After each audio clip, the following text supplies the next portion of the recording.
주님이 부활하신 영광의 주일이고 우리 민족의 기계를 온 세상에 떨친 3.1 운동 기념을 할 만한 날이지만 우리는 사실 적지 않은 무거운 마음으로 주일 예배를 드리게 됩니다. 그리고 오늘 예배 후에 약 보름간 우리가 이 예배당에서 예배를 드릴 수 없게 된다는 광고를 듣고 가슴 한쪽이 깊이 애려옵니다. 무엇보다 지난 한 주 동안 확산자의 수가 100명, 1000명 단위로 느는 것을 보았고 병으로 인하여 목숨을 잃는 분들의 소식도 듣게 되었습니다. 하나님에게 죄송합니다. 하나님이 우리 조국과 우리 교회의 죄를 용서해 주시고 이 땅을 긍휼히 여겨주시고 이 병든 땅을 고쳐주시기를 간절히 기도합니다. 중국발 전염병인 중국 우한 폐렴, 코로나19로 불리우는 이 역병이 돌자 세계는 중국을 봉쇄하거나 중국 사람들의 자국 입국을 막으면서 중국의 부족함을 비난하였습니다. 기독교인들 가운데서는 그동안 중국이 기독교를 탄압하였고 선교사님들을 강제로 추방하는 그 악을 행했기 때문에 벌을 받는 것이라고 말씀하거나 생각하는 분들도 계셨습니다.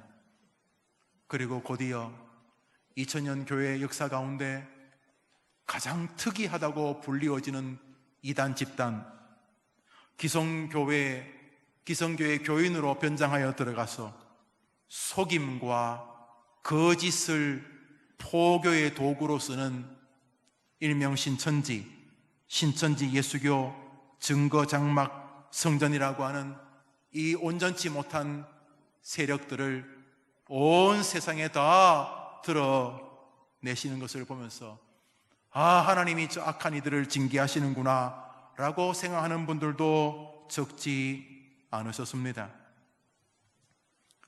그 즈음에 여러분들도 그렇겠지만 저의 마음 안에 어렴풋이 저 온전치 못한 종교 집단을 향한 사람들의 비난이 어쩌면 교회로 옮겨 붙을 수도 있겠구나 하는 생각을 했었습니다. 그 생각을 재정리도 하기 전에 드디어 세상은 교회를 향해서 왜 문을 안 닫느냐, 왜 교회는 문을 안 닫느냐 라고 비난하고 도전하기 시작했습니다. 심지어 교회가 돈 때문에, 헌금 때문에, 세금 걷는 방식 때문에 문을 못 닫는 것이라고 하는 참으로 파렴치한 자기들 사상에 교회를 우겨넣는 몹쓸 말들까지도 듣게 되는 지경에 서게 되었습니다. 그런 모든 것은 지나가는 일들입니다. 언제 세상이 교회를 좋아했습니까? 교회가 훌륭했으면 세상이 교회를 좋아했습니까? 주를 위해 헌신하고 가난한 이들을 위해 목숨을 바치고 연약한 자들을 도와줬던 초대 교회를 로마가 그냥 좋아했습니까? 다니엘이 하나님을 섬기는 것을 이방이 좋아했습니까? 다니엘은 나라가 공적으로 예배를 드리면 죽인다고 그랬지만 예배하다가 현장에서 잡혔습니다. 다니엘이 왜 사자굴에 던져졌습니까? 하지 말라고 했는데 예루살렘을 향해서 하나님께 예배하다가 잡힌 것입니다. 일제시대 때 예배하는 거 좋아했습니까? 6.25 때 여러분 아십니까? 일제시대 때 순교하신 기독교인 수보다 3년도 아니죠. 30여 년의 일제시대에 비하면 6.25는 1년밖에 전쟁 안 했으며 나머지 한 2년은 그 휴전선 근방에서 왔다 갔다 그랬지요. 불과 1년 남짓 전쟁을 했죠. 3년이지만 그 3년 칩시다. 3년 동안 죽은 기독교인 숫자가 일본 30몇 년 동안 죽은 거에 8배나 됩니다. 공산주의자들이 얼마나 많은 기독교인을 죽였는지, 특히 전라북도 쪽은 정말 많이 죽었습니다. 그래서 지금 대한민국에서 기독교 포교율이 제일 높은 곳이 전라북도입니다. 경상도 6%, 7%, 4%밖에 안 나오지만 저 정읍, 전주, 익산 이런 곳은 20% 막 넘어갑니다. 우리나라에서 기독교가 가장 강성한 것은 아마 하나님께서 거기 순교자의 피를 보셨기 때문이라고 저는 생각을 하고 있습니다. 언제 세상이 교회를 좋아했습니까? 이러면 이런 식으로 비난했고 저런 식으로 비난했어요. 그 세상의 비난은 뭐 안 들으면 좋지만 그렇게 중요한 변수나 상수가 아닙니다. 그러나 정작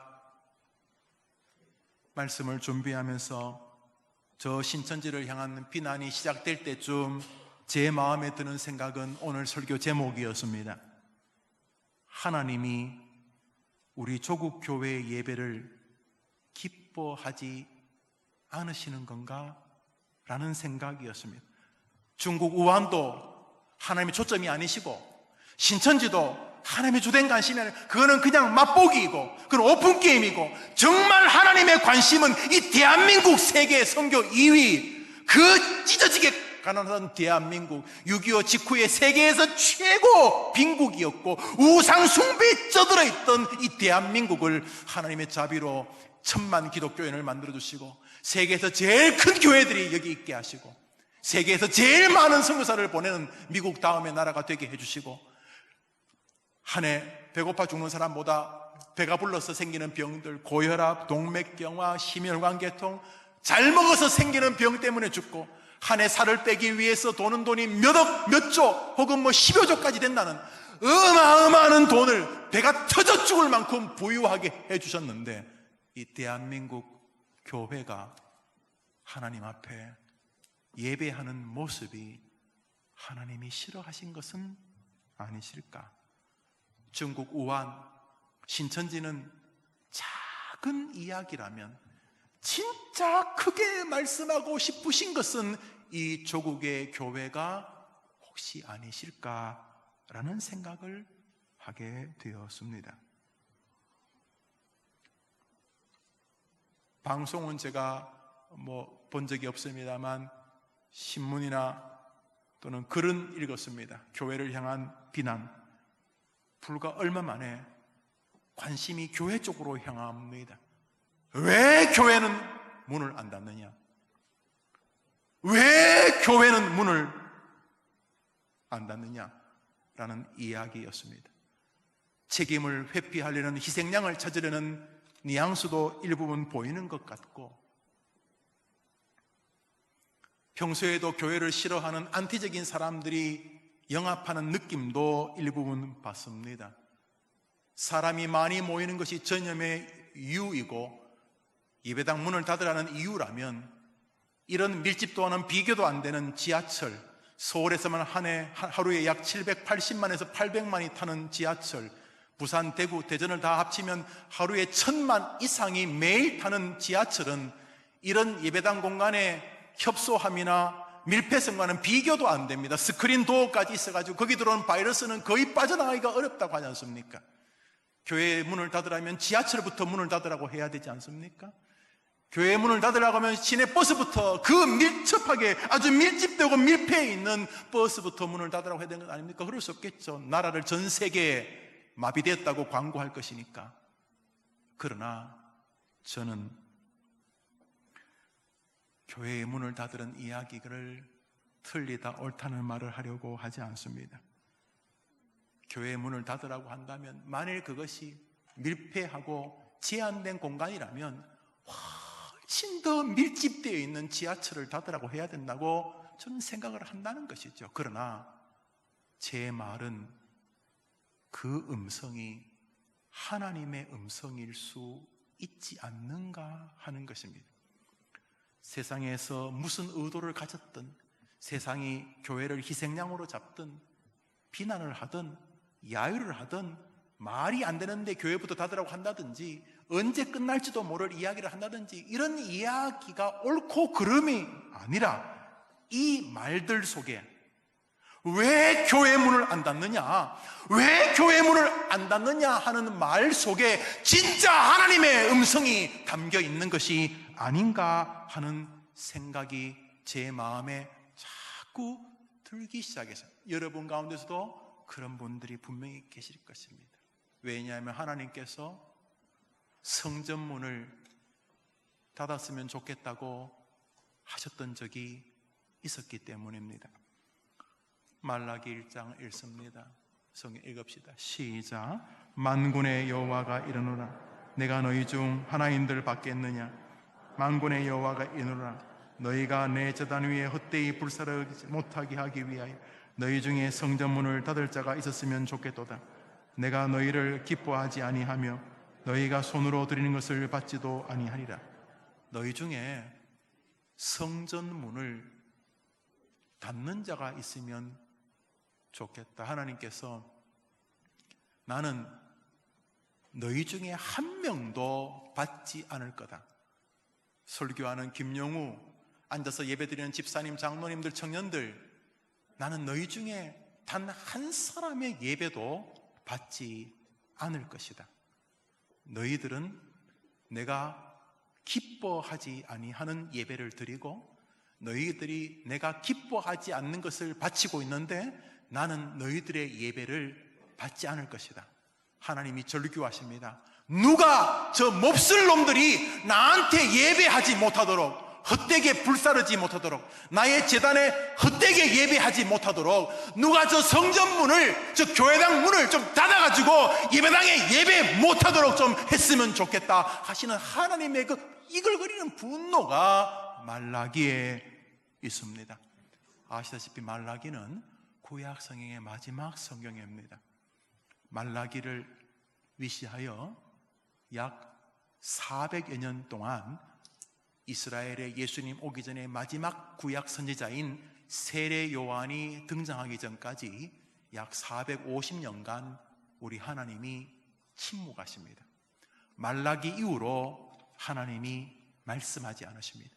에덴 동산의 범죄 이후로부터 주님께서는 직접 말씀하시거나 아니면 당신의 종들을 세워서 하나님과 사람 사이에 끼워서 말씀하셨습니다. 선지자, 제사장, 설교자들이었습니다. 말라기까지 계속 주님이 직접 말씀하시거나 당신의 종을 통해서 말씀하셨습니다. 그런데 말라기 시절에 누가 저놈들 나한테 예배 못하도록 저 성전문을 닫았으면 좋겠다 그러시고는 450년 동안 말씀하지 않습니다. 그래서 신학자들은 하나님의 말씀에 암흑기라, 기독교의 암흑기라고 말합니다. 걸출한 하나님의 사람 요한이 등장하기 전까지 주님은 말씀하지 않으셨습니다. 보기를 싫어하셨습니다. 그들을 상대로 대화하기를 싫어하셨던 것입니다. 누가 저 예배당 문을 닫았으면 좋겠다. 왜 예배당 문 좀 안 닫는데 얘들아? 왜 교회 문을 안 닫습니까? 왜 해림교회는 문을 안 닫습니까? 왜 문을 안 닫습니까? 지난 주간에도 엄청나게 교회로 전화가 오고 연락이 왔습니다. 왜 해림교회는 문을 안 닫습니까? 왜 해림교회는 병균 이런 것이 이유지만 왜 예배당 문을 안 닫느냐는 말씀 속에 그 언론이나 방송이나 이 주변 사람들의 왜 예배당 문을 안 닫느냐는 말씀 속에 하나님의 마음이 있는 것이 아닌가라는 생각을 우리는 하게 됩니다. 우리는 영적 인생을 사는 사람들이 때문입니다. 왜 하나님은 저 성전문을 닫으라고 하시는 것입니까? 첫 번째로 그 예배 자체가 악하였습니다. 예배에 필요한 게 뭡니까? 예배하는 사람, 예배의 제물, 또 예배의 행위가 있죠. 예배, 그 마음은 떠났어. 그냥 예배 안에 지금 우리 헌금을 가져오셨고 지금 마이크 켜져 있고 저는 이렇게 설교하고 한다고 서 있고 여러분 앉아 있고, 그렇죠? 여러분 예배당하면서 성경도 펴고 이게 다 행위들이죠. 예배하는 행위, 뭐 성경을 펴고 지금 마스크는 끼고 계시지만 귀를 기울이시고 또 헌금도 헌금하면 넣으셨을 것이고 또 이렇게 전달됐고 또 찬송을 인도하고 집사님 찬송도 인도하시고 우리 모든 예배 행태, 예배 안에 있는 이 형태, 이 모든 것이 악했기 때문입니다. 말라기 1장을 보겠습니다. 1절 2절입니다. 읽읍시다. 시작. 여호와께서 말라기를 통하여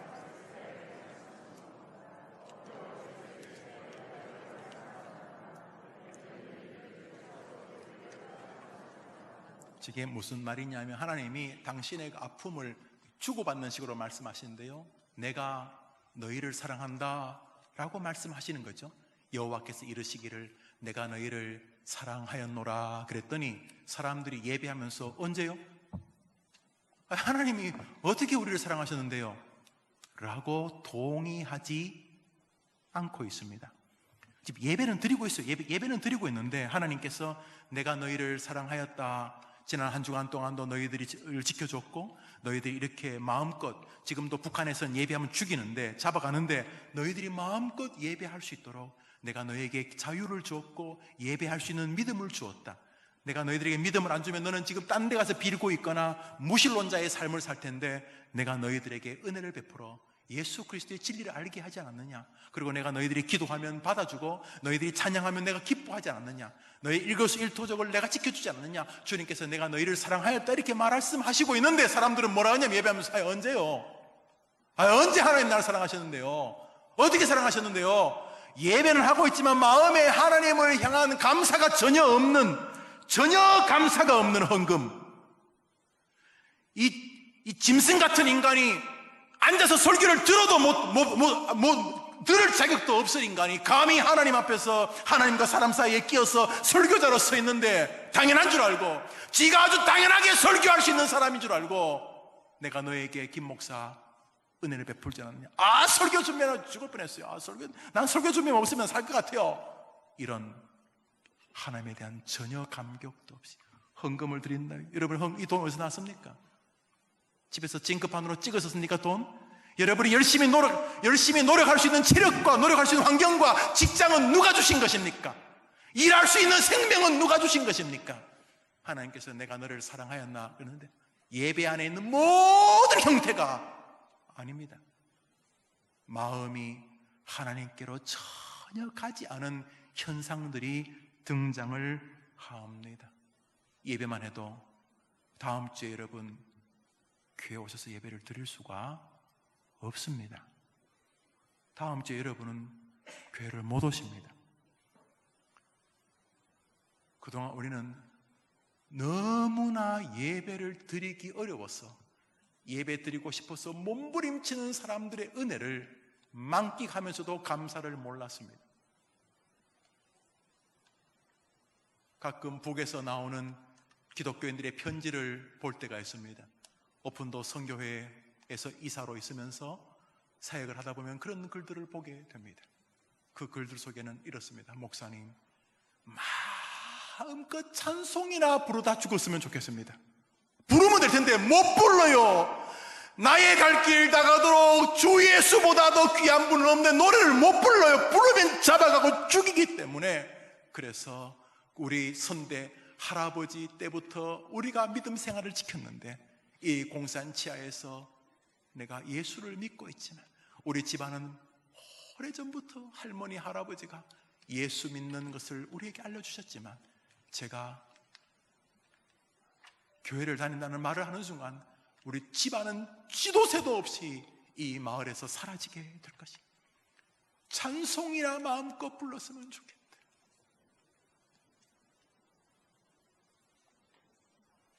함경북도 어느 작은 지역에 선교사님을 통해서 드디어 성경이 한 권 들어갔습니다.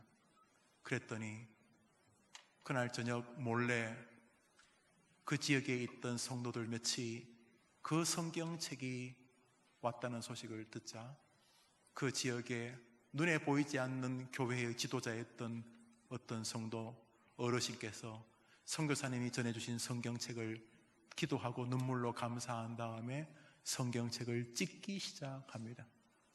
푹 찢어서 어떤 사람에게는 마태복음과 창세기 출애굽기를, 어떤 사람에게는 레위기와 민수기와 요한복음을 나눠줍니다. 왜요? 나만 성경 갖고 싶은 것이 아니니까. 최근에 있는 이야기입니다. 그러다가 잡히면 몰살당하거나 수용소로 가게 됩니다. 우리는 지금까지 얼마나 하나님 앞에 자유롭게, 자유가 넘쳐서 몸 좀 불편하면 교회 안 오고, 텔레비전 재밌는 거 교회 있으면 교회 안 오고, 우리는 얼마나 하나님 앞에 예배를 함부로 드렸는가를 돌아보게 되는데, 바로 말라기 시절이 그랬습니다. 성도들이 하나님을 향한 예배가 완전히 형식적이었습니다. 예배 하나하나에 진정성이 결여되어 있었습니다. 꼭 여러분 가보세요. 저도 거기 몇 번 갔었고 사진도 찍어 왔는데요. 영락교회, 서울에 있죠. 명동인가 종로인가 가시면 영락교회 있죠. 영락교회. 그 터널 지나면 바로 영락교회 있죠. 영락교회 그 마당에 김응락 장로 순교 기념비라는 게 있습니다. 김응락 장로 순교 기념비. 제가 여러 번 갔고 제가 영락교회를 갈 때마다 꼭 둘러보는데요. 교회 마당에 있습니다. 김응락 장로님 1906년생이십니다. 북한에서 아주 부잣집 아들로 태어났습니다. 평북 의주 출신이신데요. 의주에 기독교인들이 많았죠. 15살에 세례를 받습니다. 그리고 좀 커서 신의주에 와서 포목상을 하시게 되죠. 포목상. 그래서 포목상에서 돈을 많이 벌어서 일신학교, 일신초등학교를 세웁니다. 기독교 정신을 가진 세우죠. 본인이 이렇게 중심이 되어서. 그러다가 해방이 됩니다. 그런데 사회주의 공산주의 국가에서 기독교가 어려울 것인 것을 느끼게 돼서 이분이 해방과 함께 남쪽으로 내려옵니다. 그래서 종로에다 다시 포목상을 열게 됩니다.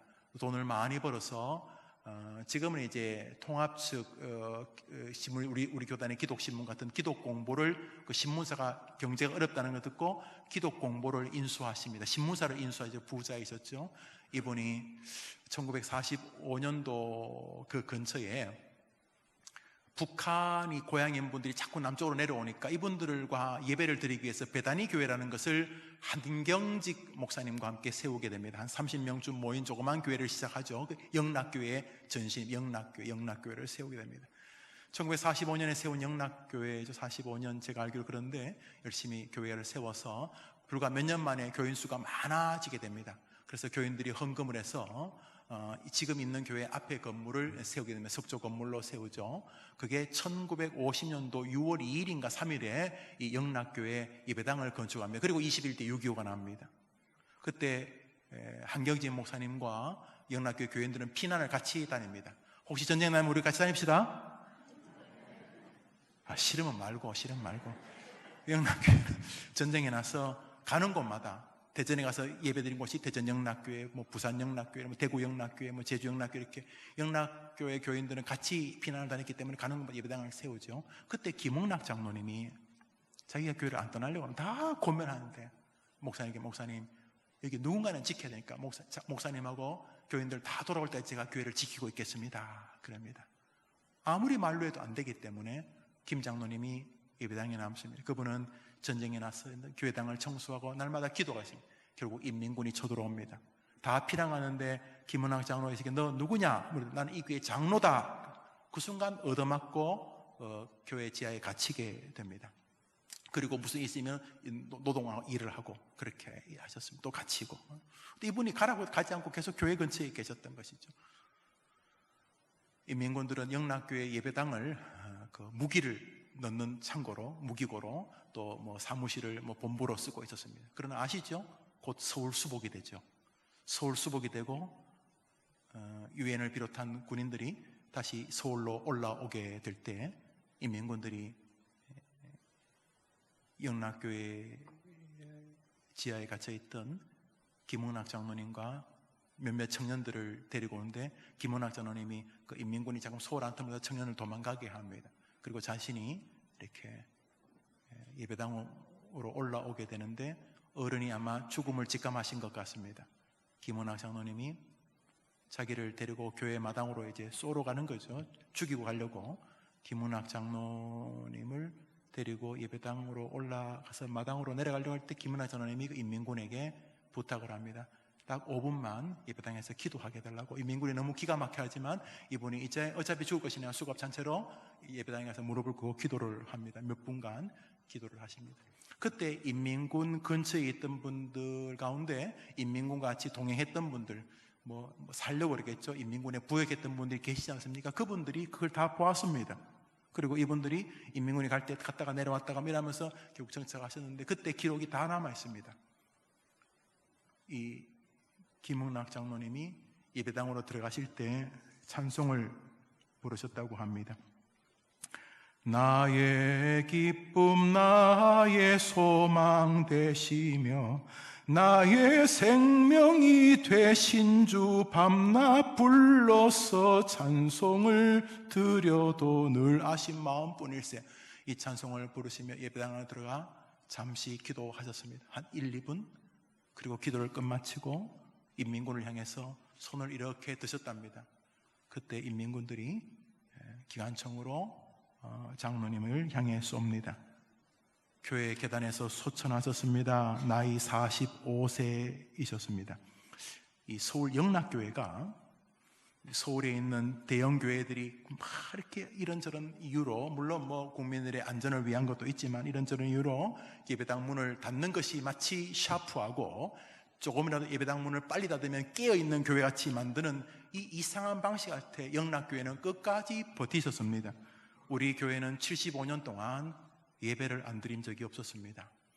6.25 때에도 예배를 안 드린 적이 없었고 전쟁 때도 예배를 안 드린 적이 없었습니다.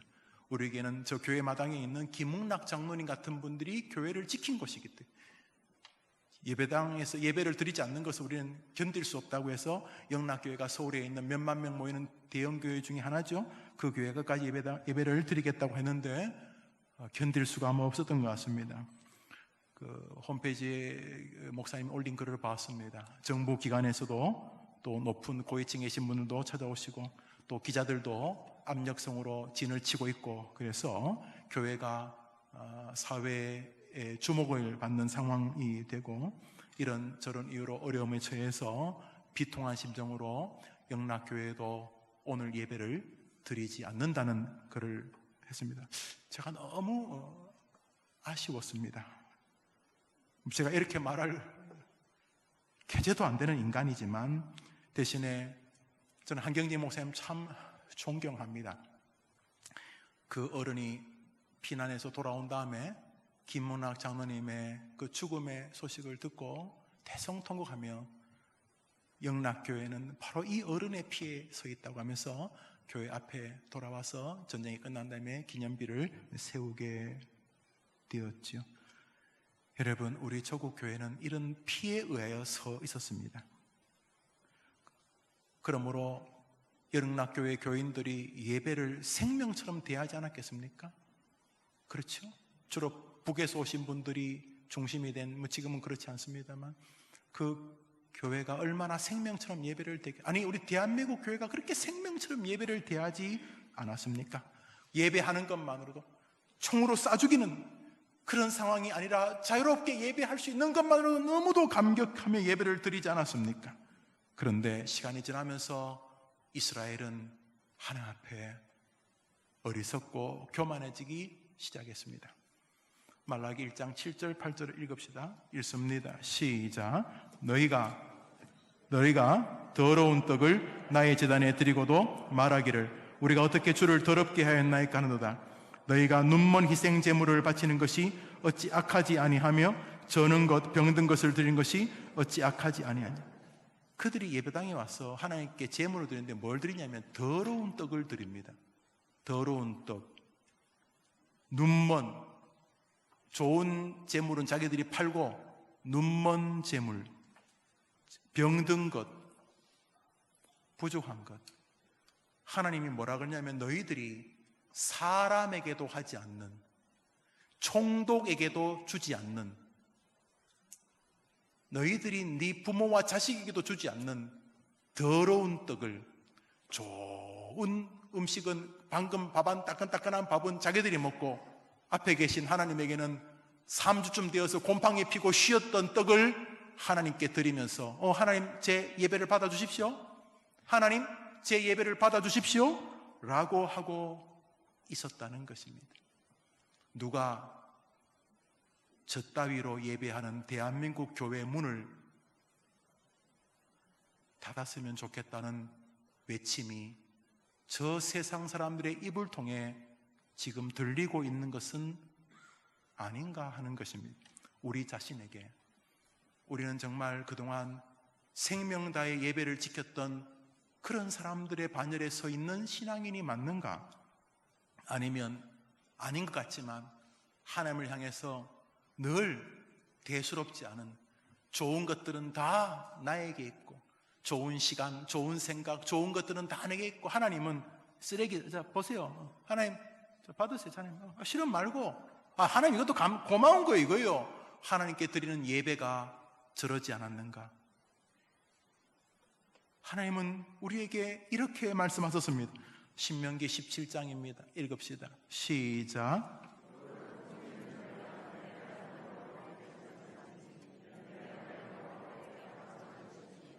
하나님께 마음을 다하여 흠 있는 것을 드리지 마라 그랬는데, 완전히 하나님을 우습게 짝이 없이 대하여 하나님께 예배하고 있었던 것입니다.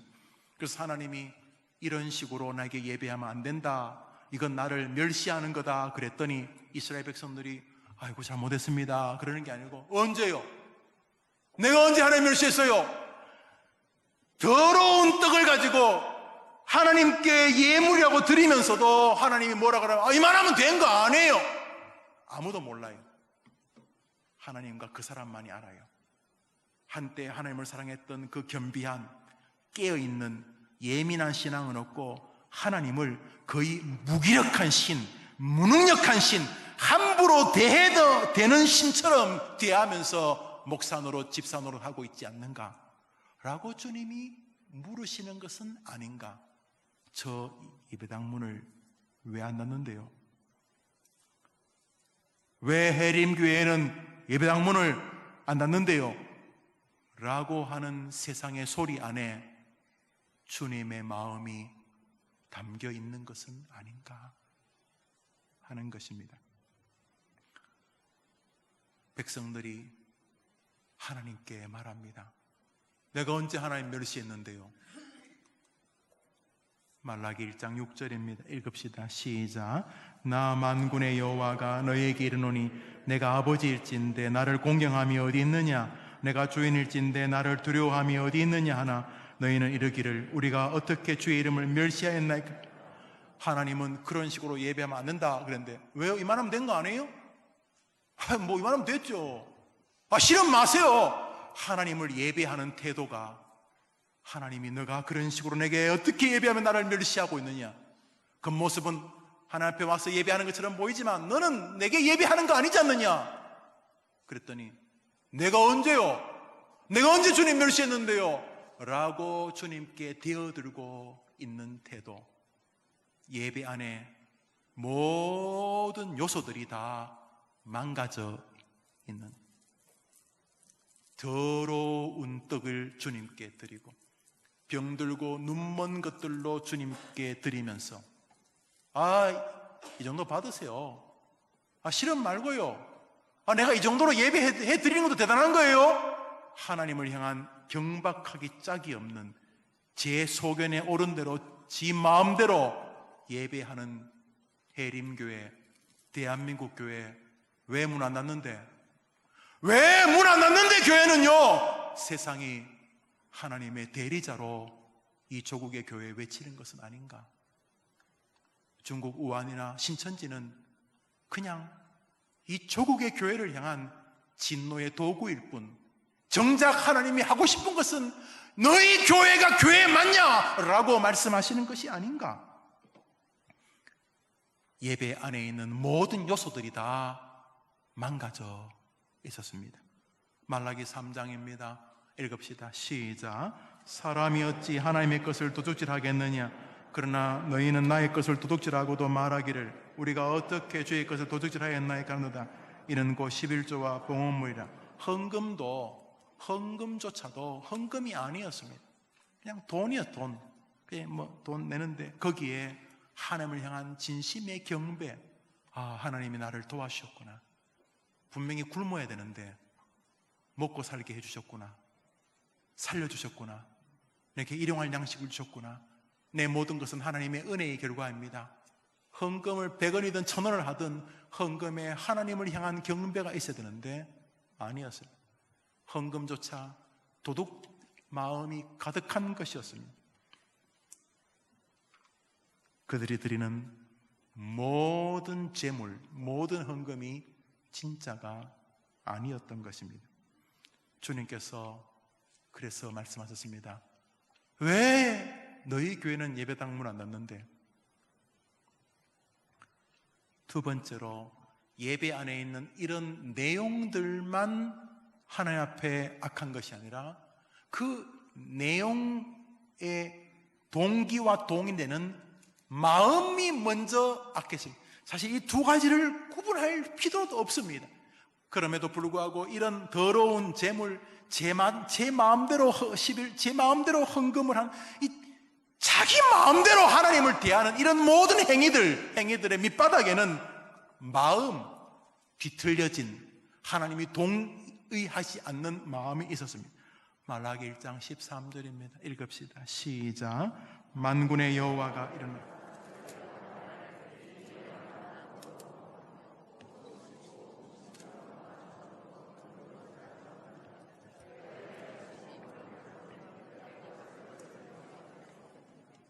이들이 뭐라고 그러냐 하면, 정말 번거롭다.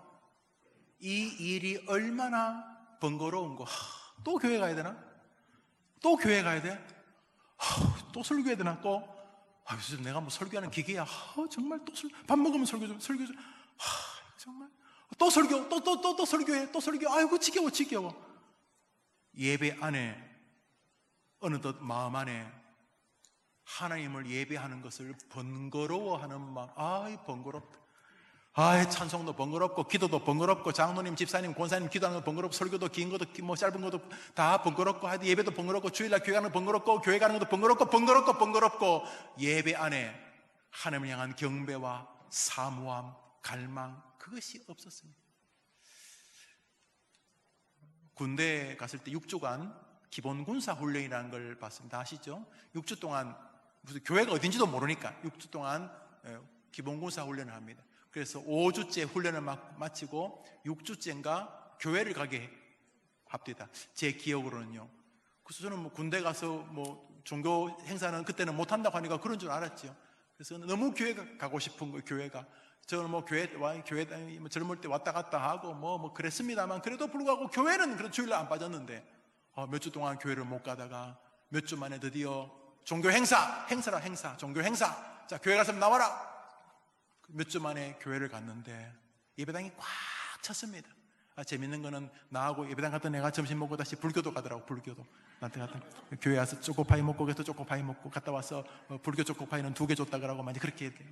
그런데요, 그날 예배당에 갔는데 목사님 뭐 설교했는 거 솔직히 기억이 안 나요. 예배당에 가서 앉아서 축도할 때까지 울다가 온 것만 기억납니다. 35년 전의 이야기입니다. 36년 전의 이야기네. 36년 전의 이야기. 예배당에 앉아서 그냥 하나님, 그런데 시작부터 끝까지 눈물이 났습니다. 예배를 드릴 수 있는 것이 축복인 줄 믿습니다. 우리는 다 놓치고 산 거 아닙니까? 다음 주 여러분은 예배를 교회당에서 드리지 못하는 한 주간을 보내셔야 할 것입니다. 그런데 조국 교회가 교회 번성 100년 만에 교인들이 예배 드리는 것을 번거로워하는 시절이 아닙니까? 예배당에서 예배하는 것을 왜 이렇게 번거롭나? 이 일이 얼마나 번거로운 거. 그들이 예배하는 밑바닥에 그러는 정신은 하나님을 향한 귀찮음이었습니다. 하나님이 보셨습니다. 자기를 귀찮아하는 사람들을 보셨습니다. 그리고 말씀하셨습니다. 10절입니다. 읽읍시다. 10절입니다. 시작. 내 제단 위에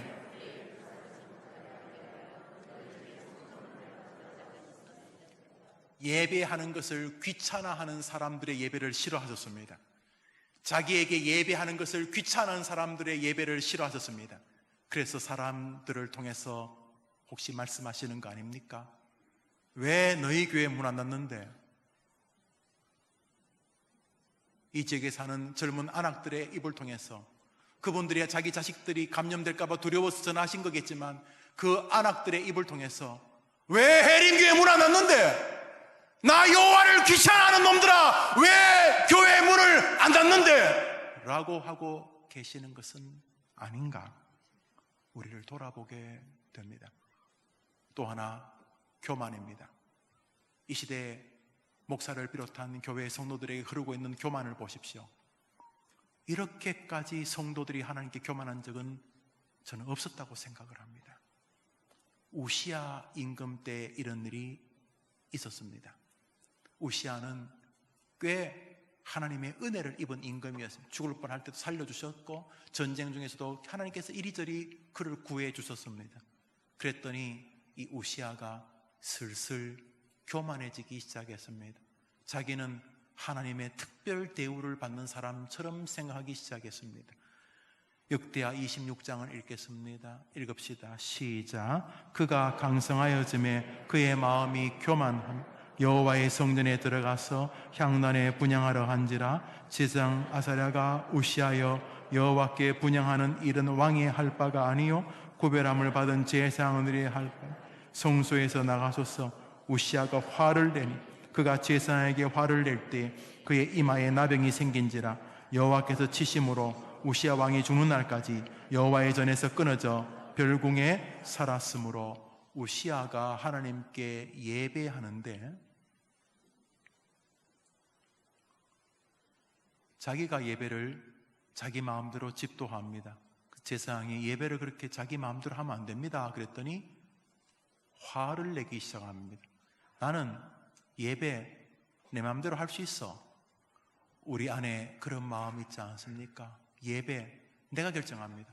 오고 싶으면 오고, 오기 싫으면 안 오고, 예배 시간에 함부로 하고 싶으면 함부로 하고, 예배 시간에 열심히 하고 싶으면 하고, 모든 예배의 결정권이 내게 달렸습니다. 하나님께 달린 게 아니고 내 마음대로 예배를 대합니다. 제사장이 뭐라고 하니까 네가 뭔데? 이렇게 말. 그때 하나님께서 우시야를 나병으로 징계하시고 그는 죽을 때까지 그 병에서 벗어나지 못했다고 그랬어요. 여기 흐르고 있는 예배 안의 교만, 이게 우리 이야기 아닙니까? 혹시 어린아이는 어린아이대로, 청년은 청년대로, 장년은 장년대로, 교역자는 교역자대로 이 시대의 예배 안에 우리는 교만한 사람들이 아닙니까? 어디서부터 온 교만입니까? 신학을 공부했으니까 교만해도 되는 겁니까? 안수를 받았으니 교만해도 되는 겁니까? 감사도 없고 하나님을 번거로워하고 예배를 귀찮아하고 교만한 마음, 왜 예배당 문을 안 닫는데요? 대한민국 교회들아, 왜 예배당 문을 안 닫는데? 방송이 아니라, 언론이 아니라, 동네 사람들이 아니라 하나님이 왜 교회 문 안 닫는데? 라고 하고 계신 것은 아닌가? 우리의 죄 때문에. 마지막으로 왜 하나님은 말라기 시절에 성전 문을 닫으라고 하셨습니까? 그것은 바로 교회 지도자들의 죄 때문입니다. 목사와 장로들입니다. 누가 뭐래도 그렇습니다. 말라기 1장 6절을 읽습니다. 읽읍시다. 시작. 내 이름을 멸시하는 제사장들아. 이 제사장들은 사람들이 그 흠 있는 재물을 가져왔습니다. 상한 떡, 눈먼 짐승, 하나님께서 절대로 받지 않으시는 것들을 가져옵니다. 그런데 이 제사장들이 말 못합니다. 왜? 교회 안 나올까봐. 그러면 다른 교회 갈까봐. 그래서 제사장들은 괜찮아, 그만하면 괜찮아요 이렇게 말했습니다. 왜요? 자기 목 잘릴까봐. 내 이름을 멸시하는 제사장들아. 이 시대 교회의 문제는 목사 장로의 문제입니다. 장로님들을 안수한 것이 결국 목사람 측면에서 이 시대의 교회의 문제는 목사들의 문제입니다. 목사들이 꼭 이 시대 과거의 제사장이냐는 다른 문제지만 예배를 집도한다는 측면에서는 마찬가지입니다. 저를 비롯한 이 시대의 교회 지도자를 향한 주님의 경고임에 틀림이 없습니다. 왜 문 안 닫는데? 해림교회. 왜 대한민국 교회 문 안 닫는데? 주님이 환경과 여건과 질병을 통해서 말씀하시는 것이 아닌가 우리는 돌아보게 됩니다. 말씀을 몇 개 맺으려고 합니다. 말라기는 예루살렘 성전 전쟁이 끝나고 포로에서 돌아와서 예루살렘 성전을 지은 지 약 한 80년에서 100년 뒤에, 약 1세기쯤 뒤에 주신 말씀입니다. 성전을 세우고 교인들은 은근히 배부르고 뭔가 좀 안정된 것 같습니다. 포로 시절은 벌써 옛날 이야기입니다. 6.25 일제시대 6.25 다 옛날 이야기입니다. 이제 배부르고 등 따시고 괜찮습니다. 어느덧 예루살렘 성전은 늘 자기들 앞에 있습니다. 70년 전 포로 생활할 때 얼마나 성전을 그리워했습니까? 돌아가기만 하면 다시 성전을 건축하리라, 다시 믿음으로 살리라, 다시 믿음으로 살리라, 하나님 중심으로 살리라 그랬는데 등 따시고 배부르면서 교회는 이제 다 교회 잘 세워졌습니다. 이제는 교만해지기 시작했습니다. 예배는 드립니다. 헌금도 있고 뭐 교회들은 번성해 보입니다. 그런데 하나님이 너희들은 나를 번거롭게 생각하지 않느냐, 너희들은 나를 진심으로 섬기지 않고 멸시하지 않느냐, 이 나를 멸시하는 교회 지도자들아 라고 주님이 우리 시대에 말씀하시는 것이 아닌가라는 생각이 듭니다.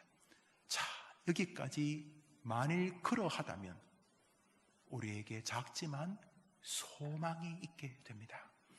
마지막으로 역대기 성경을 읽습니다. 역대하 7장입니다. 역대하 7장을 읽습니다. 읽읍시다. 시작. 혹 내가 하늘을 닫고 비를 내리지 아니하거나 혹 메뚜기들에게 토산을 먹게 하거나 혹 전염병이 내 백성 가운데 유행하게 될 때에 내 이름으로 일컫는 내 백성이 그들의 악한 길에서 떠나 스스로 낮추고 기도하여 내 얼굴을 찾으면 내가 하늘에서 듣고 그들의 죄를 사하고 그들의 땅을, 저기 보시면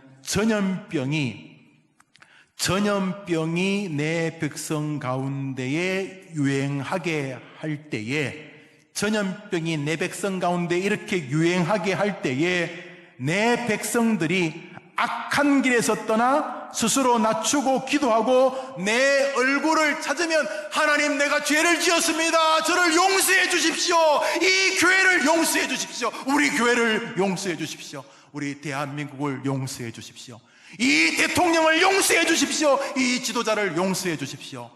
이 백성들이 스스로 낮추고 회개하고 기도하고 주님의 얼굴을 찾으면 주님께서 이 병든 땅을 고쳐 주시겠노라 약속하신 줄 믿습니다. 사랑하는 여러분, 원인 처방 오늘 성경은 우리에게 명백하게 말하고 있습니다. 우리 해림교회가 이 병을 종식시킵시다. 우리가 보름 동안 교회를 나오지 못하는 비참함을 하나님 앞에 고백하고, 우리가 그동안 잘못했던 것을 회개하고, 무엇보다 예배를 온전히 드리지 않은 것을 주님께 고백하면서 우리가 저 말씀을 하나님 앞에 이루어 드립시다. 너희가 스스로 낮추고 기도하고 내 얼굴을 찾으면 내가 하늘에서 듣고 너희의 죄를 사하고 너희의 땅을 고쳐주겠노라. 저 말씀이 이루어지게 되기를 주님의 이름으로 축복합니다. 먼저 저부터 하겠습니다. 여러분 회개하고, 여러분도 회개하고, 저도 회개하고, 이번 한 주간 여러분이 서 있는 그곳에서 그렇게 회개합시다. 저는 예배하면서, 특별히 설교를 준비하면서 참 나도 모르게 불평했던 것 같습니다. 나는 설교는 기계인가? 설교를 한 편 준비하는데 15시간, 20시간씩 보내고 설교를 준비하는 그 와중에 신방하고 사역하고 일하고 설교하는 것을 나도 모르게 불평하지 않았는가, 그런 생각을 갖게 됩니다. 저는 하나님 앞에 맞아 죽어도 합당한 죄인입니다.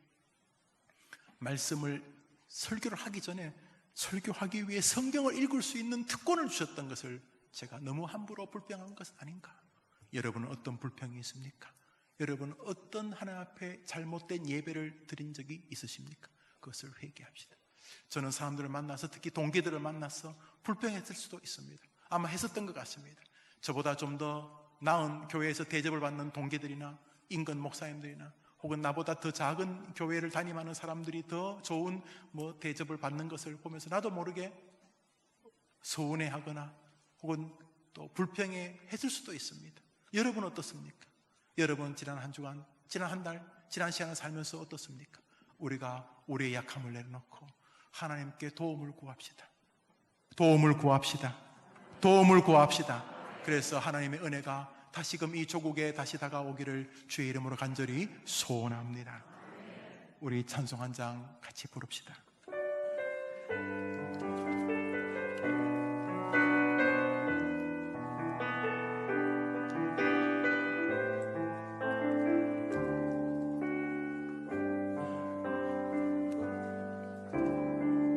이 땅의 황무함을 보소서. 하늘의 하나님 긍휼을 베푸시는 주여. 주님, 우리의 죄악 용서하소서. 이 땅 고쳐 주소서. 이제 우리 모두 하나 되어 이 땅에 무너진 기초를 다시 쌓을 때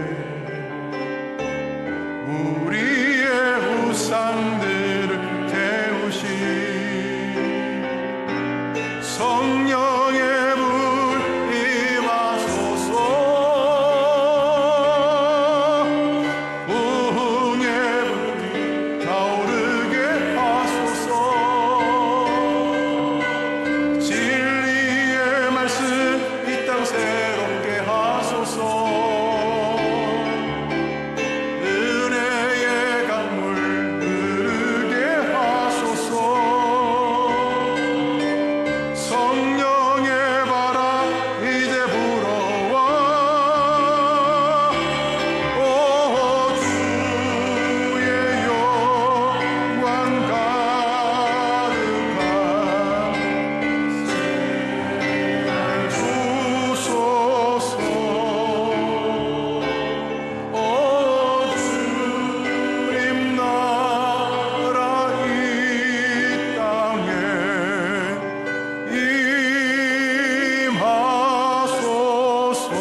우리 시간 한번 같이 기도하겠습니다.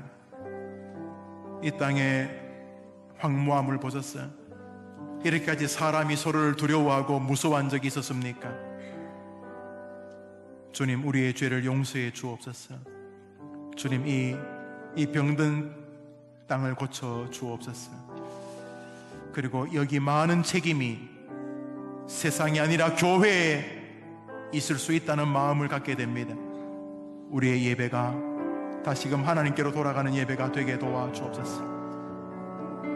우리라는 말 쓰지 말고 내가라는 말을 씁시다.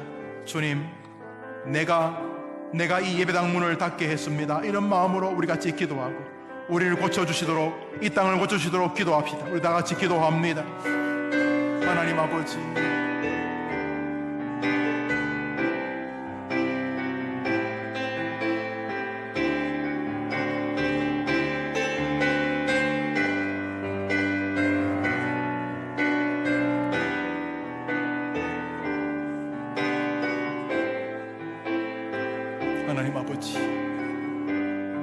하나님 아버지, 우리의 죄로 인하여, 우리의 교만으로 인하여 벌어진 일임을 고백합니다. 우리를 용서하시고 이 땅의 교회를, 우리 해림교회를, 이 민족을 고쳐 주시옵소서. 치료하여 주시옵소서. 우리 해림교회가 주께로 돌아오게 하나님 아버지, 세기말적인 질병으로 모두가 긴장하고 모두가 두려워하고 있는 시절입니다. 그렇지만 이 병 속에서 크게 외치시는 주님의 음성이 우리에게 들려지는 것을 느낍니다. 왜 성전 문을 안 닫는데? 나는 너희 예배가 싫다. 나는 저 장로, 저 집사, 저 권사, 저 목사의 예배가 나는 싫다 라고 하시는 것이 아닌가를 정직하게 듣게 됩니다. 주님, 우리의 죄의 결과임을 고백합니다. 다시금 우리를 고쳐주시고 우리를 회복시켜 주시고 우리 해림교회가 다시 서게 하여 주시옵소서. 내일부터 보름간 예배당을 닫으려고 합니다. 하나님 죄송합니다. 하나님 정말 죄송합니다. 우리를 불쌍히 여기시고 이번 보름 동안 전적으로 우리가 예배당의 문을 열만한 사람으로 거듭나게 도와주시옵소서. 예수님의 이름으로 기도합니다. 아멘. 구주 예수님의 은혜와 하나님의 사랑과 성령의 교통하심이, 왜 성전 문을 안 닫는데 나는 너희 예배가 싫다, 나는 네 예배가 싫다 라고 하시는 음성 앞에 하나님 죄송합니다 라고 고백하면서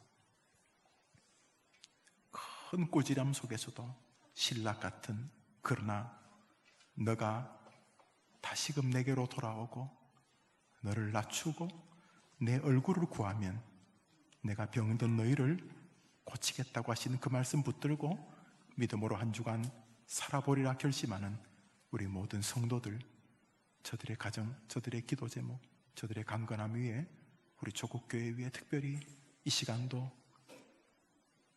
고통스러워하는 백성들을 위해 수고하는 여러 공무원들과 특별히 의료진들 위해 영원토록 함께 있을지어다. 아멘.